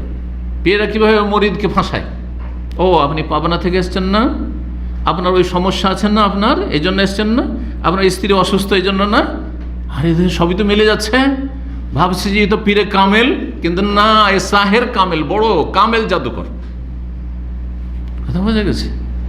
কিন্তু আমাদের এই দিন ইসলাম সম্পর্কে অজ্ঞ জাতিকে কানা কাহাই করে দেখিয়েছে। পীর মুরিদের ব্যবসা জমজমাট করেছে, আপনার বাড়ি ঘর কোথায় বানাচ্ছে, আপনার নাম পর্যন্ত বলে দিচ্ছে, আপনার বাপের নাম অমুক না, আপনার অমুক গ্রামে বাড়ি না, সব বলে জাদুকর। 4 নম্বর লক্ষণ হচ্ছে কিছু তাতে লিখবে, সে একটা পেপারে কিছু লিখবে, তাতে কিছু কোরআনে আয়াত লিখবে, যেমন আয়াতুল কুরসি লিখলো, আল্লাহ কিছু নাম লিখলো, আল্লাহ রহমান রাহিম এগুলো লেখা থাকবে, যাতে ধোকা দিতে পারে। দেখো তো আল্লাহ রহমান রাহিম লেখা আছে, আয়াতুল কুরসি লেখা আছে। আর তারপরে ওই পাতারই নিচে দেখবেন যে কিছু ঘর করা আছে, হ্যাঁ, চতুর্ভুজ ঘর করা আছে, খানা খানা ঘর তৈরি করা আছে। এই নকশা, এই যে কোরআনে দেখছেন না নকশা, দেখবেন ইন্ডিয়া বাংলাদেশের অধিকাংশ তরজমা কোরআনের শুরুতে নাই শেষে কি আছে? নকশা। প্রত্যেক সূরার নামে নকশা আছে। এটা হচ্ছে সূরা ফাতিহার নকশা, এটা সূরা বাকারার নকশা, এটা সূরা কাহফের নকশা, এটা সূরা মারিয়ামের নকশা। সুবহানাল্লাহ। যখন আমি মাদ্রাসার ছাত্র ছিলাম, হাস্যকর বিষয়, 2রি 3রি ক্লাসে পড়ি, একটু হাদিসের কিতাব এখন যায়নি, তো আমাদের আম গাছ ছিল, লিচুর গাছ ছিল। সূরা মারিয়াম পড়তে পড়তে কোরআনে তরজমা পড়ছি, তার সাথে দেখছি নকশাগুলো আছে, দেশীয় কোরআন যেহেতু তরজমা, তো নকশা পড়তে পড়তে সূরা মারিয়ামের নকশা দেখছি। নকশার ফজিলত এত ফজিলত, যেই ফজিলত কোরআনের আয়াতেরও হয়তো কোরআন হাদিসে খুঁজে পাবেন না। তার মধ্যে সূরা মারিয়ামের ফজিলত, আমার জীবনের কথা বলছি, 12-13 বছর বয়স। সূরা মারিয়ামের নকশা যদি আপনি লিখে কোনো গাছে, আম গাছে, লিচু গাছে, ফলের গাছে বা জমিতে যদি আপনি ঝুলিয়ে দেন, তাহলে ফলন খুব বেশি হবে। চিন্তা করলাম যে আল্লাহ করে আমাদের বাগানে একটু ফলনটা ভালো হয়, তো লিচুর গাছ, আম গাছে দিলাম ঝুলিয়ে, আমি নিজে। কারণ তখন মাসও 12-13 বছর, জানি না কিছু, অজ্ঞতা। 60-70 বছরের লোকেরা যদি জাদুকে না চিনতে পারে, তাহলে আমার তখন তো এলেম নেই, 12-13 বছরের, কি জানবো? আমার নিজের কথা বলছি। এইগুলি হচ্ছে জাদু। এই যে নকশার নামে, জি, একটা বইয়ের নাম জানেন, চিকিৎসা বই, সোলেমানি নকশা, নামই হচ্ছে সোলেমানি নকশা। এতে সেহের জাদু আছে। মকসুদুল মোমেনিন, তাতে চেহেল কাপ, 40টা কাপওয়ালা মন্ত্র আছে। বুঝতে পারছেন? এগুলি হচ্ছে সব জাদু। জি, দেখবেন ঘর করা আছে, আর এমন কিছু কিছু অক্ষর লেখা আছে। অক্ষরের মানে কি হবে? কোনো জায়গায় কাফ লেখা আছে, কোনো জায়গায় হা লেখা আছে, কোনো জায়গায় আর কিছু লেখা আছে, কোনো জায়গায় অঙ্ক লেখা আছে। এগুলো সব জাদু, মন্ত্রতন্ত্র। তো তারপরে তাতে হয়তো কিছু অক্ষর লেখা আছে অথবা নাম্বার দেওয়া আছে। আর এগুলো দিয়ে জিনকে কি করে? জিনকে আহ্বান করে বা জিনের সাথে যোগাযোগ করে। এইসব নকশার মাধ্যমে, মন্ত্রতন্ত্রের মাধ্যমে জিনের সাথে যোগাযোগ করে। সুতরাং জেনে যাবেন যে না, এর কাছে চিকিৎসা নেওয়া যাবে না। 5 নম্বর লক্ষণ, যখন আপনাকে ঝাড়ফুঁক করবে তখন সে উচ্চ স্বরে পড়বে না, ক্লিয়ার পড়বে না, যাতে আপনি বুঝতে না আপনি কি পড়ছেন। আমি যদি দম করি, সূরা ফাতিহা পড়ছি, আপনি জানলে অসুবিধা কি? বা সূরা ইখলাস, ফালাক, নাস পড়ছি, অথবা কাফিরুন পড়ছি, অথবা আমি আয়াতুল কুরসি পড়ছি, অসুবিধা আছে? বা যে কোনো আয়াতই পড়ছি, ধরেন জিন সম্পর্কীয় আয়াত পড়ে জিনের চিকিৎসার ক্ষেত্রে, অথবা সেহের সম্পর্কে আয়াত, মা যে তুম বেহে সেহর ইন্নাল্লাহ সাইয়ুবতালু ইন্নাল্লাহ লা ইউসলিহু আমাল মুফসিদিন ইন্নামা সানাউ কাইদু সাহির ওয়া লা ইউফলিহু সাহিরু হাইসু আতা। সেহের জাদুর চিকিৎসা, অসুবিধা আছে? কিন্তু তারা না, স্পষ্ট করে পড়বে না, কারণ মন্ত্র পাঠ করছে, সেই জন্য শোনাবে না, যাতে বুঝে না নেন আপনি। আর মাঝে মাঝে আপনাকে প্রতারণা করার জন্য, ধোঁকা দেওয়ার জন্য 2-1টা আয়াত ওর মাঝখানে পড়ে, মন্ত্র পড়ছে আর মাঝখানে 2-1টা আয়াতও পড়ছে, যাতে, আর সেটা আয়াতটাকে একটু উচ্চ স্বরে পড়বে, যাতে আপনি বুঝেন যে যেটা পড়ছে ওগুলো আয়াতই পড়ছে, মানে এই তো শুনলাম একটু আয়াত। জি। আর তারপরে জোরে আয়াতটা পড়ে দিয়ে আস্তে করে তখন মন্ত্রতন্ত্রগুলো পড়বে, যাতে থাকবে বিভিন্ন রকম এমন মন্ত্র যেগুলো বোধগম্য না, এমন শব্দ যেগুলো বোধগম্য না। হিন্দু ধর্মের মন্ত্রতন্ত্রের বেশ কিছু বই পুস্তক আছে। আমার এক চাচাতো ভাই, মুরব্বী, আমার চেয়ে অনেক বয়সে, মারা গেছে রাহিমাহুল্লাহ, কিন্তু আলহামদুলিল্লাহ যে আমার কাছে, আমার সামনে এসেছিল, তখন আমি মাদ্রাসা পড়ে ফারিগ হয়ে গেছি, যার ফলে ওকে রাস্তাটা দেখাইতে পেরেছে, না হলে শির কুফুরির উপরে মরত। সে আমাকে একদিন বলল যে আমার কাছে একটা এর ঝাড়ফুঁকের কিতাব আছে, বই আছে। আমি দেখি, তো দেখলাম যে সব হিন্দুদের মন্ত্রতন্ত্র, দেবদেবের নাম দিয়ে হিন্দুদের মন্ত্রতন্ত্র, বলছে এইগুলো দিয়ে ঝাড়ফুঁকগুলো শির কুফুরিগুলো, তো এবং এটিকে তাড়াতাড়ি করে জ্বালিয়ে দেন। তো যাই হোক, এমন কিছু থাকবে যা বোধগম্য না, সেগুলি বাংলায় লেখা আছে, বাংলায় লেখা আছে, কিন্তু কিছু বোঝা যাচ্ছে না। যেমন আপনাদের সামনে যদি সংস্কৃত লেখা থাকে বুঝবেন, ঠিক ওই রকমই এমন মন্ত্রতন্ত্র লেখা আছে যে কিছু বোঝা যাচ্ছে না। আর যে যা পাঠ করছে সে হুম হুম হুম এই করে পাঠ করবে, যাতে করে আপনি কোনো কিছুই বুঝতে না পারেন। এগুলো সব মন্ত্র তাদের। আর তারপরে আরেকটি লক্ষণ হচ্ছে 6 নম্বর, যে অসুস্থ ব্যক্তিকে, রোগীকে বা যে আক্রান্ত কোনো রোগে, তাকে কিছু পেপার দেবে, কাগজ দেবে, বলবে যে এই কাগজগুলিকে তুমি জ্বালিয়ে দিও, নিয়ে যাও। এগুলোকে কি করবে? জ্বালিয়ে। জ্বালাতে কেন বলছে? অথবা বলবে যে এইগুলি দেখতে তুমি করবে কি, ওতে তুমি সেন্ট দিবে, হ্যাঁ, আতর দিবে, আর আতর দেওয়ার পরে সেখান থেকে সেটাকে জ্বালিয়ে তুমি সেন্ট দিবে। 7 নম্বর লক্ষণ, যে বলবে যে তুমি কিছু সময় ধরে এমন একটা রুমে থাকবে, কক্ষে থাকবে, যেখানে কারো সাথে মেলামেশা করবে না, হ্যাঁ, নির্জন বাস করবে। আর এমন জায়গায়, এমন ঘরে থাকবে যেখানে সূর্যের আলো না যায়, হ্যাঁ, সূর্যের তাপ না যায়, সূর্যের আলো না যায়। এটা একটা তাদের কৌশল বা জাদুর একটা পদ্ধতি। আরেকটি উল্লেখ করেছেন, আটটি হয়ে যাবে তাহলে। 8 নম্বর, সেটা হচ্ছে কখনো কখনো জাদুকর বলবে রোগীকে যে দেখো, তুমি আমার কাছে চিকিৎসা নিলে এতদিন পর্যন্ত পানি স্পর্শ করতে পারবে না। পানি স্পর্শ করবে, একজন মুসলিম পানি স্পর্শ করবে না, তার মানে উজু করবে না, গোসল করবে না। গোসল না করলে তাহলে নামাজও পড়বে না, যাতে করে সালাত থেকে বিরত থাকে, তাহারাত পবিত্রতা থেকে, উজু গোসল থেকে বিরত থাকে। এতে হবে কি, জাদু করাটা আরও সহজ হবে। যত নাপাক থাকবে, যত পাপের অবস্থায়, গুনার অবস্থায়, তত বেশি জাদু কাজ করবে। বিশেষ করে তারা বলে যে 40 দিন তুমি পানি ছুঁতে পারবে না, 40 দিন পর্যন্ত পানি ছুঁতে পারবে না। বিশেষজ্ঞরা বলেছেন, ওলামারা বলেছেন যে যদি কোনো জাদুকর ব্যক্তি বলে, সে কবিরাজ, দোয়া তাবিজের নামে দোহাই দিয়ে বলে যে 40 দিন পানি স্পর্শ করতে পারবে না, তাহলে জানবে যে সেই ব্যক্তি এমন শয়তান, জিন শয়তান বশে করে রেখেছে, যে হচ্ছে খ্রিস্টান।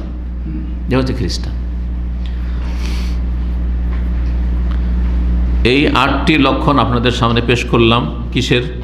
জাদুঘরকে বা জাদুকে চেনার, যে এখানে জাদুর কর্মকাণ্ড চলছে, অথবা এই ব্যক্তি হচ্ছে জাদুকর।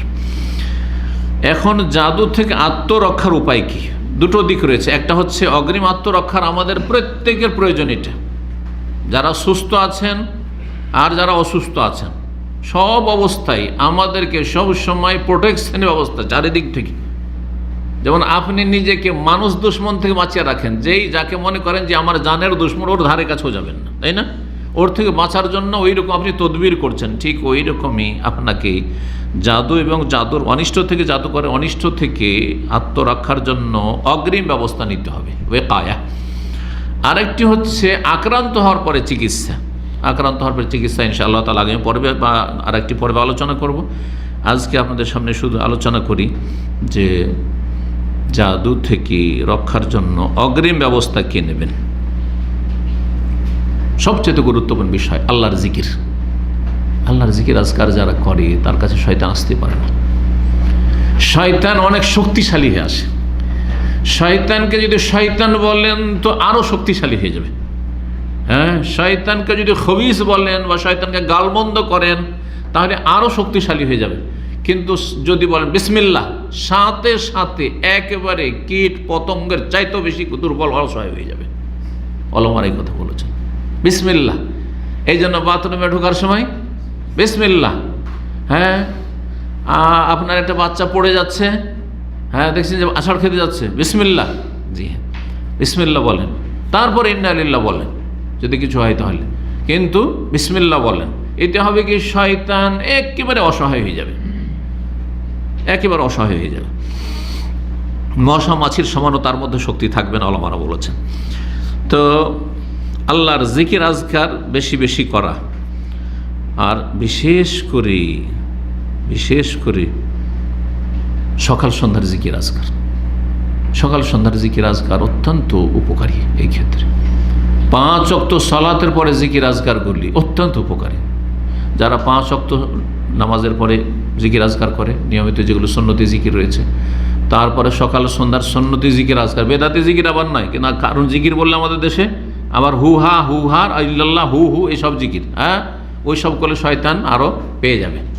শয়তান আপনার হয়তো শরীরটা যত্ন করবে যে যখন এগুলো করছে তোর শরীরটাকে ঠিক রাখে, কিন্তু আপনার ঈমান কেড়ে নেবে, আমল কেড়ে নিয়ে জাহান্নামে নিয়ে যাবে, এটা অবশ্যই করবে। যার ফলে সুন্নতি জিকির আজকার করবেন, আপনার ঈমান আমলেরও ক্ষতি করতে পারবে না, তাওহীদ সুন্নাতেরও ক্ষতি করতে পারবে না, আর আপনার জান মালেরও ক্ষতি করতে পারবে না।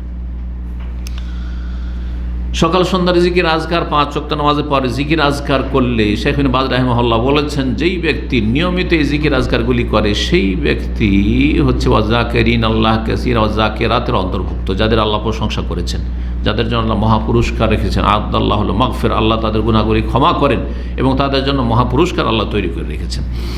তো জাকিরিনের অন্তর্ভুক্ত হওয়া মানে এই নয় যে হাজার হাজার বার পড়তে হবে, লক্ষ লক্ষ বার পড়তে হবে, শত শত বার পড়তে হবে, আর ওই তসবিহ নিয়ে ঘুরে বেড়াইতে হবে, এগুলো বেদাতি ধারণা। সকাল সন্ধ্যার জিকির আজকার নিয়মিত করুন, 5 ওয়াক্ত নামাজের পর জিকির আজকার করুন, আর তারপরে কোনো জায়গায় বের হচ্ছেন, আসছেন, হ্যাঁ কোনো জায়গায় উঠছেন, নামছেন, এসব জিকির আজকার। গাড়িতে উঠছেন, গাড়ি থেকে নামলেন, কোনো জায়গায় অবতরণ করলেন, ঘরে ঢুকলেন, হ্যাঁ তারপরে ঘর থেকে বেরোলেন, হ্যাঁ ইত্যাদি ইত্যাদি, এই ধরনের জিকির আজকারগুলি করবেন। আর এর সাথে অতিরিক্ত যদি নফল জিকির আজকার করেন তো আরও ভালো। এর সাথে আয়াতুল কুরসি পাঠ করা, আয়াতুল কুরসি ঘুমাবার আগে। হ্যাঁ তৃতীয় জিকির আজকার, গুরুত্বপূর্ণ জিকির যেটা বলা অত্যন্ত জরুরি, 3টি জিকির আগে মনে রাখবেন। একটা তো হয়ে গেল সকাল সন্ধ্যার জিকির আজকার, একটা 5 ওয়াক্ত নামাজের পর জিকির আজকার, আর একটি হচ্ছে ঘুমাবার আগের জিকির আজকার। বেশ কিছু জিকির আজকার রয়েছে। এই জিকির আজকার করলে ইনশাআল্লাহ তাআলা কোনো ক্ষতি করতে পারবে না এবং জাদু আপনার উপর লাগবে না।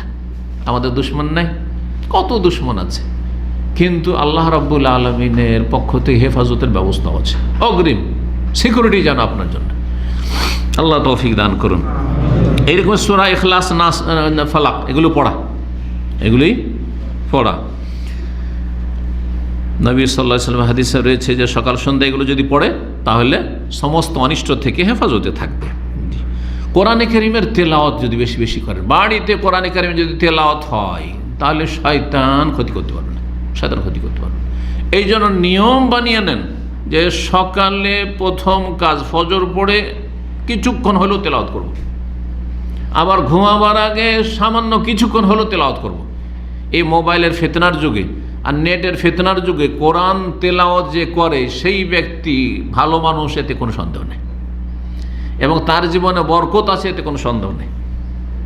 ওলামারা বলেছেন যে মানব জীবনে, মুসলিম জীবনে বরকত নিয়ে আসার সবচেয়ে বড় উপায় যে নিয়মিত যেন আপনার কোরআন তেলাওয়াত থাকে, বাড়িতে আপনার তেলাওয়াত হচ্ছে, সকাল সন্ধ্যা কিছু না কিছু আপনি তেলাওয়াত করছেন।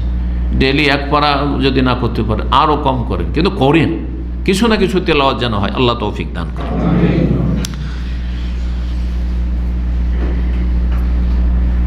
এই জিকির আজকারের ক্ষেত্রে আয়াতুল কুরসি সম্পর্কে, ঘুমাবার আগে যদি আয়াতুল কুরসি পড়ে, তো এই ক্ষেত্রে স্পষ্ট হাদিস রয়েছে। নবী সাল্লাল্লাহু আলাইহি ওয়াসাল্লাম বলেছেন, ইযা আওয়াইতা ইলা ফিরাশিকা, যখন বিছানায় আসবে, ফাকরা আয়াতুল কুরসি, আয়াতুল কুরসি পড়ে নেবে। তাহলে কি হবে? লাম ইয়াজাল আলাইকা মিনাল্লাহি হাফিজুন ওয়ালা ইয়াকরুবুকা শাইতান, আল্লাহর পক্ষ থেকে সারা রাত তোমার সামনে পাহারাদার, সিকিউরিটি নিযুক্ত থাকবে, বডিগার্ড। হাফেজ মানে বডিগার্ড, হারেস এবং হাফেজ দুটোই অর্থ হচ্ছে বডিগার্ড। তোমার হেফাজতকারী ফেরেশতা নিযুক্ত থাকবে। ফেরেশতা, আপনি ঘুমিয়ে আছেন, ফেরেশতা আপনার পাহারা দিচ্ছে, আমার পাহারা দিচ্ছে, আয়াতুল কুরসি পড়ে ঘুমাইলে। ওয়ালা ইয়াকরুবুকা শাইতান, শয়তান তোমার কাছেও আসতে পারবে না। ঘুমান খুব, শয়তান কাছেও আসতে পারবে না, কারণ ফেরেশতা পাহারা দিচ্ছে আপনার। সহিহ বুখারীর হাদিস, জি সহিহ বুখারী 3033 নম্বর হাদিস। এইরকমই সূরা ফালাক নাস সম্পর্কে যে হাদিস রয়েছে আবু দাউদের, তিরমিজিতে, এবং হাদিসটি সহিহ, সেই হাদিসটি শোনায় রাসূলুল্লাহ বলছেন, ইকরা কুল হুয়াল্লাহু আহাদ, সূরা ইখলাস, 3টি সূরা। সূরা ইকরা কুল হুয়াল্লাহু আহাদ, তুমি কুল হুয়াল্লাহু আহাদ পড়ো, সূরা ইখলাস, ওয়াল মুআউযিজাতাইন, এবং 2 মুআউযিজার সূরা মানে সূরা ফালাক এবং সূরা নাস। কারণ সূরা ফালাকে কিন্তু জাদুর অনিষ্ট থেকে আশ্রয় চাওয়া হয়েছে, আর বদনজরের অনিষ্ট থেকে আশ্রয় চাওয়া হয়েছে। কোন আয়াতগুলিতে? অমিন শাররিন নাফাসাতে ফিল উকাদ, এটা হচ্ছে জাদু, জাদুকারিনী। নাফাসাত ফিল উকাদ, যারা গিরাই ফুক দেয়, গ্রন্থিতে যারা ফুৎকার দেয় মন্ত্র পড়ে, তাদের অনিষ্ট থেকে আল্লাহ তুমি রক্ষা করো, তোমার কাছে আশ্রয় চাইছি। অমিন শাররে হাসিদিন ইযা হাসাদ, আর হিংসুকের হিংসা থেকে যখনই হিংসা করুক না কেন, এটা হচ্ছে যাদের নজর খারাপ, যাদের নজর হিংসুটের নজর। আপনার ভালো গাড়ি দেখলে বরদাস্ত হয় না, ভালো জামা কাপড় দেখলে বরদাস্ত হয় না, আপনার সুন্দর ছেলে মেয়ে দেখলে বরদাস্ত হয় না, আপনার একটু স্মার্ট যদি সুন্দর দেখে যে আপনি চাকচিকনে আছেন, সুন্দর হয়ে আছেন, তাহলে বরদাস্ত হয় না। আপনাকে দেখলে গা জ্বলে উঠে। তাদের অনিষ্ট থেকে রক্ষার জন্য এই সূরা ফালাক, অমিন শাররে হাসিদিন ইযা হাসাদ। যদি এই তিনটি সূরা কেউ পড়ে, হিনা তুমসি ওয়াহিনা তু, সকালবেলা এবং সন্ধ্যাবেলা, সালাসা মাররা, 3 বার করে, তাকফিকা মিন কুল্লি শাই, সমস্ত অনিষ্ট থেকে রক্ষার জন্য তোমার যথেষ্ট, যথেষ্ট। নবী করিম সাল্লাল্লাহু আলাইহি সাল্লাম বলছেন।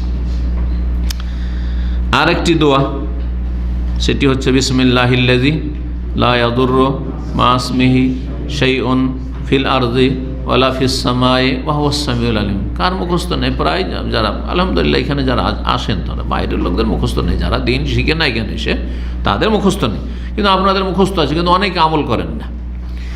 এই মর্মে উসমান রাদিয়াল্লাহু তাআলা বলছেন যে রাসূলুল্লাহ বলেছেন, মা মিন আবদিন ইয়াকুলু ফি সাবাহি কুল্লি ইয়াউমিন ওয়া মাসা, কোন বান্দা যদি প্রতিদিন সকালবেলা সন্ধ্যাবেলা বলে বিসমিল্লাহিল্লাযী লা ইয়াদুররু মা ইসমিহি শাইউন ফিল আরদি ওয়ালা ফিস সামাই ওয়া হুয়াস সামিউল আলিম, সালাসা মাররাত, 3 বার, লাম ইয়াদুররুহু শাই, কোনো কিছু ক্ষতি করতে পারবে না, জাদু ক্ষতি করতে পারবে না, জিন শয়তানও না, মানুষ শয়তানও না, আর সাপ বিচ্ছুত না, কোনো কিছু ক্ষতি করতে পারবে না। কোনো বড় রোগে, মারাত্মক রোগ, দুরারোগ্য রোগ, যার কোনো চিকিৎসায় নেই, আক্রান্ত হবে না। রোগ হইতে পারে, কিন্তু এমন রোগ যেগুলো চিকিৎসা আছে, অথবা যেগুলোতে চলে ফিরে মানে জীবনযাপন করা যায়, বাঁচা যায়, কিন্তু এমন কিছু হবে না যেটা আপনার জন্য ধ্বংসাত্মক হতে পারে, শারীরিক মানসিক, পাগল হয়ে যাবেন, অথবা কুষ্ঠ রোগে আক্রান্ত হয়ে যাবেন, এমন কোনো রোগে আক্রান্ত হয়ে যাবেন যেটা আর কোনো চিকিৎসায় বলছে নেই, এমন হবে না। লাম ইয়াদুররুহু শাই, কোনো কিছুই ক্ষতি করতে পারবে না। হাদিস তিরমিজিতে রয়েছে, ইবনে মাজাহ, মুস্তাদরাক হাকিমে রয়েছে, আল্লামা আলবানী রাহমাহুল্লাহ হাদিসটিকে সহিহ বলেছেন। জাদুর অনিষ্ট থেকে আর জাদুকরের অনিষ্ট থেকে অগ্রিম রক্ষার জন্য আর একটি গুরুত্বপূর্ণ কাজ, সেটি হচ্ছে ফরজ এবাদত বন্দিগুলি যথাযথ আদায় করা। ফরজে যেন কোনো ঘাটতি না হয়। দৈনিক ফরজ কি? 5 ওয়াক্ত সালাত, 5 ওয়াক্ত নামাজ। 5 ওয়াক্ত নামাজ যদি ঠিকভাবে পড়েন, হ্যাঁ, আপনি এতে বড় ধরনের অন্যায় না করেন, তাহলে আপনার ইনশাআল্লাহ তাআলা জাদুর অনিষ্ট থেকে, জাদুকর অনিষ্ট থেকে বেঁচে থাকবেন। বড় ধরনের অন্যায় হচ্ছে যে ফজর সূর্য উঠিয়ে দিচ্ছেন, শুধু জামাত ছুটলো না, কি হলো, আর কন্টিনিউ জামাত ছুটলেও সেটা বড় হয়ে যাবে। হতে পারে মাসে 1 দিন 2 দিন 5 দিন হতে যেতে পারলেন না, হ্যাঁ, কিন্তু সূর্য উঠে না, এমন নয় যে ডেইলি সূর্য উঠে যাচ্ছে, তাহলে সেখানে আর আল্লাহ হেফাজত করবেন না আপনার, আর শয়তান তখন চান্স পেয়ে যাবে। শয়তান মানুষের ক্ষতি করার জন্য কয়েকটি অবস্থায় চান্স নেয়। তার একটি হচ্ছে যে আপনি কোনো ফরজ ওয়াজিব ছেড়ে দিচ্ছেন, ফরজ ওয়াজিব ছেড়ে দিচ্ছেন, সূর্য উঠে গেল আর আপনি ঘুমিয়ে থাকলেন, ওই সময় অ্যাটাক করবে, আপনার উপর হামলা করবে শয়তান। অথবা বড় কাবিরা গুনাহে ডুবে আছেন, ব্লু ফিল্ম দেখছেন, নোংরা ছবি দেখছেন, শয়তান ওই সময় আক্রমণ করার চেষ্টা করবে। এই জন্য এমন কিছু করবে না যেগুলো বড় কাবিরা গুনাহ। যারা মদ খাচ্ছে, হ্যাঁ, যারা আপনার জুয়া খেলছে, যারা গুনাহাতে ডুবে থাকছে, তারা সুরক্ষিত নয়, তারা সুরক্ষিত নয়। 5 ওয়াক্ত নামাজ পড়ে সুরক্ষিত নয়। তো এই জন্য একটা হাদিসে রয়েছে নামাজের ক্ষেত্রে, মান সাল্লা সুবহা ফাহুয়া ফি জিম্মাতিল্লাহ, যে ব্যক্তি ফজরের নামাজ পড়ে নিল, সে আল্লাহর জিম্মা, আল্লাহর হেফাজতে থাকলো। জি, আপনি ফজর নামাজ পড়বেন না, সূর্য উঠিয়ে দিলেন আর ডিউটিতে যাবেন, আপনি আপনার গাড়ি নিরাপদ না, আপনার জীবনটাও নিরাপদ না, আপনি শয়তান থেকেও নিরাপদ না, আর আপনার অনিষ্ট থেকেও নিরাপদ না। এই জন্য যথাসময়ে 5 ওয়াক্ত নামাজ, ফরজে যেন কোনো রকমের ঘাটতি না থাকে, আর হারাম কাবিরাই ডুবে থাকবেন না, হারাম কাবিরাই ডুবে থাকবেন না। শয়তান আরেকটি সময় আক্রমণ করে, সেটা হচ্ছে দীর্ঘ সময় ধরে যদি নাপাক হয়ে থাকেন, বিশেষ করে নামাজের সময়। স্বপ্নদোষ হয়ে গেছে, স্বপ্নদোষ হয়েছে, তারপরে 2-4 ঘন্টা লেট করলে অসুবিধা নেই। সহবাস হয়েছে, তারপরে 2-4 ঘন্টা লেট করলে সমস্যা নেই, কিন্তু নামাজের টাইম পার করলে হবে না। স্বপ্নদোষ হয়েছে আর তারপরে আপনার এশা পড়েননি, হয়তো ফজর পড়েননি, ফজর পার হয়ে চলে গেছে আর স্বপ্ন দোষ আছে, তখন আক্রমণ করবে। নাপাক পেয়ে গেছে আপনাকে, আর এদিকে আপনি ওয়াক্ত পার করে দিয়েছেন, বেশ কিছু সুযোগ পেয়ে গেছে তাহলে শয়তান। এই জন্য এই বিষয়গুলি যেন আমাদের মনে থাকে, হারাম থেকে বেঁচে থাকবেন, তাহলে আল্লাহ রাব্বুল আলামিন শয়তানের অনিষ্ট থেকে হেফাজত করবেন। আল্লাহ রাব্বুল আমাদের হেফাজত করুন। এছাড়াও যে কোনো জায়গায় নামবেন, যখন কোনো জায়গায় হঠাৎ করে বাড়িতে ঢুকলেন, বাসা দেখেন আপনারা সারাদিন কিন্তু আপনাদের রুম বন্ধ থাকছে, ডিউটিতে চলে গেলেন, সকালে যাচ্ছেন সন্ধ্যায় ফিরছেন, 8 ঘন্টা 10 ঘন্টা পরে, ঠিক কিনা? এই যে 10টা ঘন্টা আপনার রুমটা খালি, এই সময়টি তো শয়তানের বিচরণ ওখানে। অন্য যদি হেফাজতের ব্যবস্থা না থাকে, সেখানে জিকির আজকার তেলাওয়াত এগুলো হয় না হয়তো, তাহলে শয়তান ওখানে বিচরণ করবে। তাহলে করবেন কি? যখন আপনি বেরোবেন, বিসমিল্লাহি তাওয়াক্কালতু আলাল্লাহি ওয়া লা হাওলা ওয়া লা কুওয়াতা ইল্লা বিল্লাহ। হাদিসে কি রয়েছে? ওকিতা, তোমার রক্ষা করা হলো, হাফিজতা, তোমার হেফাজত করা হলো। এই দোয়া পড়ে বেরোবেন। যখন আপনি ঢুকছেন রুমে, বলেন আউযু বিকালিমাতিল্লাহি তাম্মাতি মিন শাররি মা, বিসমিল্লাহ বলে ঢুক। প্রথম কথা বিসমিল্লাহ, তারপরে সালাম দিয়ে দেন, আসসালামু আলাইকুম। মুসলিম জিনারা থাকলে সালাম দিলেন, তাদের আসসালামু আলাইকুম, সালাম দিয়ে দেন, অসুবিধা কি? আসসালামু আলাইনা ওয়া আলা ইবাদিল্লাহিস সালিহিন, কোনো অসুবিধা নেই, আসসালামু আলাইকুম। অথবা সালাম না, বিসমিল্লাহ বলেন কমপক্ষে, তাহলে আর শয়তান আপনার সাথে ঢুকতে পারল না, অথবা শয়তান ক্ষতি করতে পারল না, আল্লাহর জিকির করে নিলেন আপনি। আর তারপরে আউযু বিকালিমাতিল্লাহি তাম্মাতি মিন শাররি মা। বরং অফিসে ঢুকছেন, অফিসও আউযু বিকালিমাতিল্লাহি তাম্মাতি মিন শাররি। হতে পারে অনেক হিংসুক আছে, আপনাকে আপনার কোম্পানিকে তাড়াতে চায়, আপনার ক্ষতি করতে চায়, আপনাকে মালিকের কাছে বদনাম করতে চায়, আপনার ভাবমূর্তি নষ্ট করতে চায়। কত রকমের শত্রু রয়েছে, জিন শয়তান রয়েছে, মানুষ শয়তান রয়েছে। সুতরাং আউযু বিকালিমাতিল্লাহি আত-তাম্মাতি মিন শাররি মা, সহিহ মুসলিমের হাদিস। ওই ক্ষেত্রেও রয়েছে, কেউ যদি কোনো জায়গায় নামে আর সেখানে যদি এটি পড়ে নেয়, লাম ইয়াদুররহু শাইআন, কোনো কিছু কেউ ক্ষতি করতে পারবে না, হাত্তা ইয়ারতাহিলা মিন মানজিলিহি যালিক, যতক্ষণ পর্যন্ত সেখান থেকে আপনি না চলে যাবেন। যে কোনো ক্ষেত্রে, কোনো পেট্রোল পাম্পে নামলেন, কোনো হোটেলে গিয়ে উঠলেন, আপনি অফিসে গেলেন, অভ্যাস করেন, আল্লাহ রাব্বুল আলামিন তৌফিক দান করুন। আমি আমার ইসলামী সেন্টারে আসলে আলহামদুলিল্লাহ ভুলে যাওয়া মনে হয় খুব কমই হয়। গেটে ঢুকলেই বিসমিল্লাহ আউযু বিকালিমাতিল্লাহি তাম্মাতি মিন শাররি, বাস হয়ে গেল। আউযু বিকালিমাতিল্লাহি, কোনো কষ্ট লাগলো, জিকির আজকারও হয়ে গেল, আর তারপরে আমার আত্মরক্ষার ব্যবস্থা, হেফাজতের ব্যবস্থা হয়ে গেল। লাম ইয়াদুররহু শাইআন, কোনো কিছু ক্ষতি করতে পারবে না। আল্লাহ রাব্বুল আলামিন যেন তাকে স্মরণ রাখার, তার জিকির আজকারের সবসময় আমাদেরকে তৌফিক দান করেন। গুনাহর কথা কাজ থেকে আল্লাহ যেন আমাদের সকলকে বাঁচিয়ে রাখেন। আল্লাহ রাব্বুল আলামিন নেক আমলের তৌফিক দান করেন। এখানে আজকের আলোচনা শেষ করছি। আল্লাহ রাব্বুল আলামিন যেন কবুল করেন এবং সমস্ত রকমের মানুষ শয়তান, জিন শয়তান অনিষ্ট থেকে আল্লাহ হেফাজত করেন। আল্লাহ আপনাদের আমাদের সকলের জীবনে যেন বরকত দান করেন। আল্লাহ রাব্বুল আলামিন জান্নাতের পথে যেন রাখেন। দিন দুনিয়ার সমস্ত কল্যাণ যেন আল্লাহ আমাদেরকে দান করেন। সুবহান রাব্বিকা রাব্বিল ইজ্জাতি আম্মা ইয়াসিফুন ওয়া সালামুন আলাল মুরসালিন ওয়াল হামদুলিল্লাহি রাব্বিল আলামিন।